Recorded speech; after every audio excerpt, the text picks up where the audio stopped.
গুলি করলে মরে একটা, আহত হয় একটা, একটাই যায় স্যার, বাকিটি যায় না।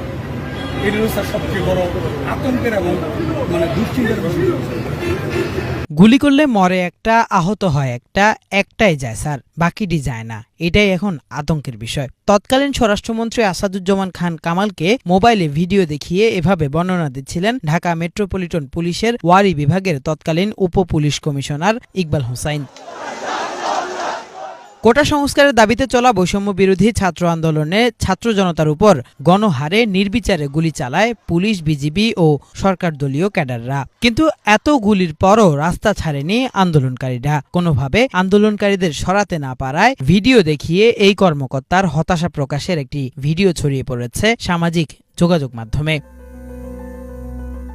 ভিডিওতে দেখা যায় মোবাইলে একটি ভিডিও দেখিয়ে ওয়ারী বিভাগের এডিসি ইকবাল হোসাইন ছাত্রদের সরাতে না পারার আক্ষেপ করছিলেন। এ সময় গোল হয়ে মনোযোগ দিয়ে সেই ভিডিও দেখছিলেন তৎকালীন স্বরাষ্ট্রমন্ত্রী আসাদুজ্জামান খান কামাল, স্বরাষ্ট্র মন্ত্রণালয়ের সচিব জাহাঙ্গীর আলম, পুলিশ প্রধান চৌধুরী আব্দুল্লাহ আল মামুন এবং Dhaka metropolitan police commissioner Habibur Rahman. এই ঘটনায় জড়িত চৌধুরী আব্দুল্লাহ আল মামুন ও হাবিবুর রহমানকে পদ থেকে সরিয়ে দেওয়ার পাশাপাশি মঙ্গলবার ইকবাল হোসাইনকেও খুলনা রেঞ্জের ডিআইজির কার্যালয়ে ওএসডি করা হয়েছে। কিন্তু এখনও স্বপদে বহাল আছেন স্বরাষ্ট্র সচিব জাহাঙ্গীর আলম। কিফায়েত শাকিল।